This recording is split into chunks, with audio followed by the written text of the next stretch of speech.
Assalamualaikum warahmatullahi wabarakatuh. Halo anak-anak, selamat pagi.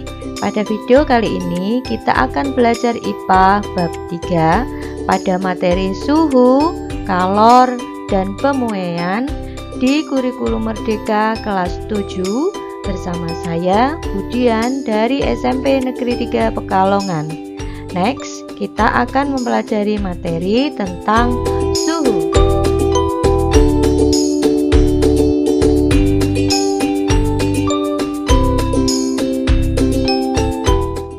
Pernahkah kalian mendengar tentang suhu? Pada saat ini, ketika kita memasuki suatu tempat dimanapun, harus dicek dulu suhu tubuh kita kan? Dan kita juga bisa merasakan panas serta dingin pada tubuh kita. Apakah artinya kita sedang berbicara tentang suhu? Jadi, apa yang dimaksud dengan suhu ya? Yuk, kita pelajari bersama-sama. Suhu pada dasarnya adalah besaran fisika yang hanya dapat dirasakan oleh indera. Tubuh manusia juga dapat merasakan panas dan dingin. Seperti halnya saat kulit kita terpapar sinar matahari, maka otak akan memberikan informasi rasa panas. Begitu juga saat kita minum es, otak kita akan memberi respon informasi rasa dingin. Dari ilustrasi tersebut, maka suhu itu diartikan adalah ukuran derajat atau tingkat panas suatu benda. Saat malam hari, pernahkah kalian mengamati aktivitas ibu kalian? Biasanya saat malam hari menjelang tidur, jika masih ada makanan tersisa di meja makan, ibu kalian akan menyimpan makanan ke dalam lemari es atau kulkas. Tujuannya agar makanan awet dan tidak basi serta dapat dimakan kembali esok hari. Mengapa kulkas membuat makanan lebih awet? Apakah ada kaitannya dengan suhu?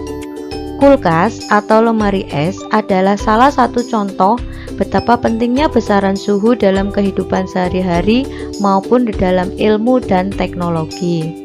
Tahukah kalian, konon bangsa Cina telah memotong es dan menyimpannya dalam ruangan pendingin sekitar tahun 1000 sebelum Masehi atau sekitar 3000 tahun yang lalu.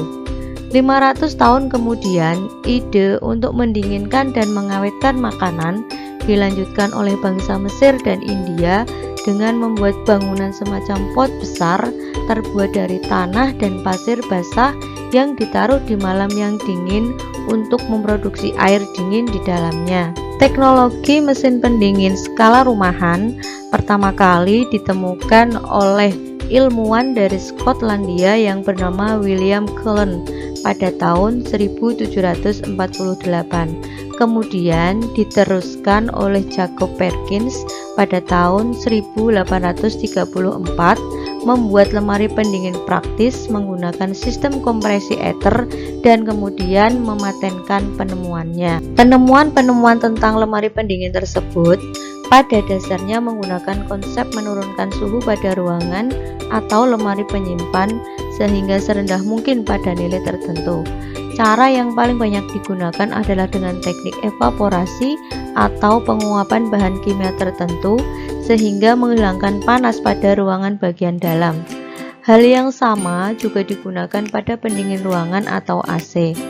AC dan kulkas adalah dua teknologi yang menghabiskan 20% dari total energi di dunia tiap tahunnya berdasarkan penelitian sebuah jurnal.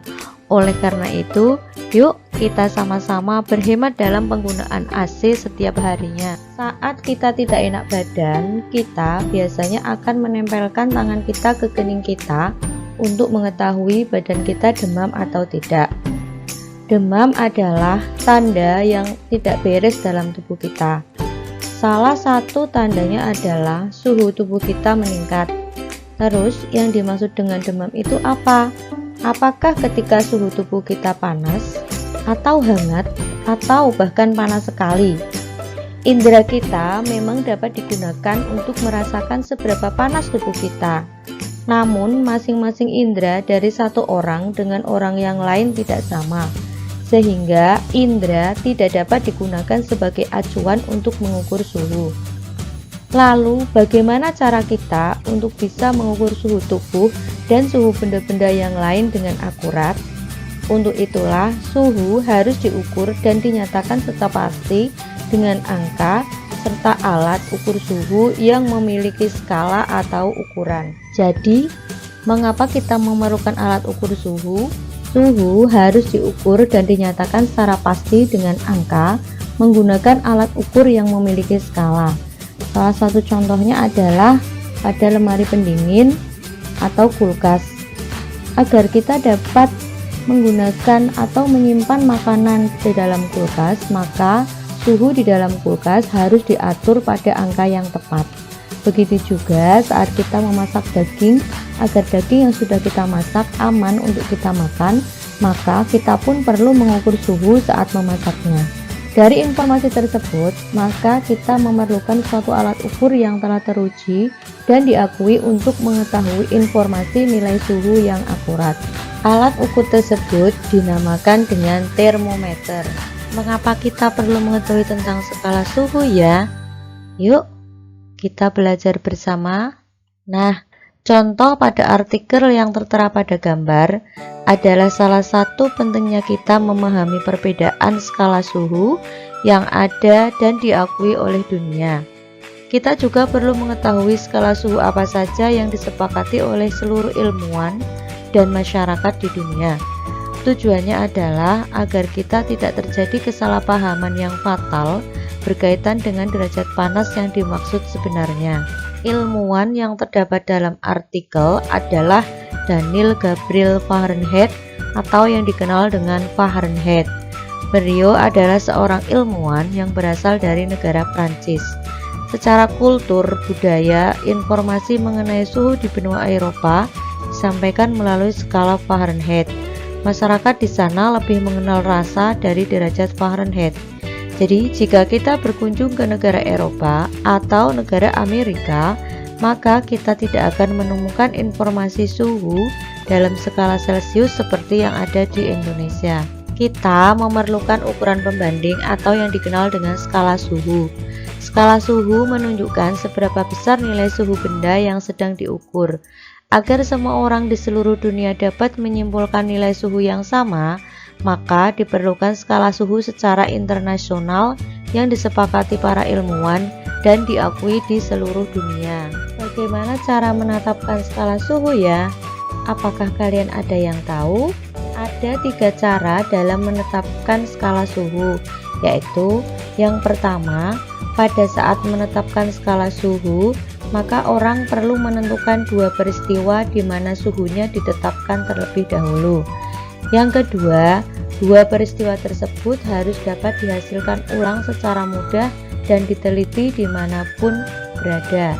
Dan yang ketiga, 2 peristiwa yang sering digunakan sebagai acuan penetapan adalah peleburan es pada tekanan normal dan air mendidih pada tekanan normal atau sama dengan satuan atmosfer.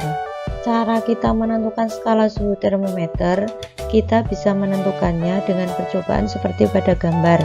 Yang pertama, mencelupkan termometer ke dalam air es yang sedang mencair atau melebur, dan hal itu digunakan sebagai penentu titik bawah termometer. Kemudian yang kedua, mencelupkan termometer ke dalam air yang sedang mendidih. Hal tersebut digunakan untuk menentukan titik tetap atas termometer. Dan itu juga yang digunakan atau yang dilakukan untuk menentukan skala pada termometer yang diakui dunia hingga saat ini. Dengan demikian, para ilmuwan seperti Celcius, Reaumur, Fahrenheit, dan Kelvin dapat menentukan skala suhu sesuai keinginan mereka masing-masing. Contohnya dapat kita lihat pada gambar 4 skala termometer yang diakui oleh dunia. Yang pertama adalah termometer Celcius.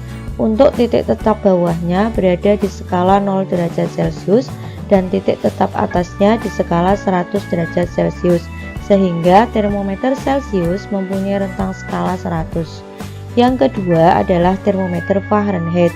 Untuk titik tetap bawahnya berada di skala 32 derajat Fahrenheit dan titik tetap atasnya di skala 212 Fahrenheit, sehingga termometer Fahrenheit mempunyai rentang skala 180. Yang ketiga adalah termometer Kelvin. Untuk titik tetap bawahnya berada di skala 273 Kelvin dan titik tetap atasnya di skala 373 Kelvin, sehingga termometer Kelvin mempunyai rentang skala 100. Yang keempat adalah termometer Reaumur. Untuk titik tetap bawahnya berada di skala 0 derajat Reaumur dan titik tetap atasnya di skala 80 derajat Reaumur, sehingga termometer Reaumur memiliki rentang skala 80. Dengan cara yang sama, keempat ilmuwan tersebut menentukan skala termometer mereka masing-masing dengan nilai skala termometer yang berbeda-beda. Nah, untuk video selanjutnya kita akan mempelajari tentang perbandingan konversi suhu pada termometer Celcius, Reaumur, Fahrenheit, dan Kelvin dengan rentang skala termometer mereka masing-masing. Untuk mengecek pemahaman kalian tentang materi suhu pada video ini, silahkan kalian kunjungi link latihan soal di deskripsi. Terima kasih, sampai ketemu lagi di video selanjutnya. Jangan lupa like, subscribe, dan komen di channel YouTube ini ya. Assalamualaikum warahmatullahi wabarakatuh.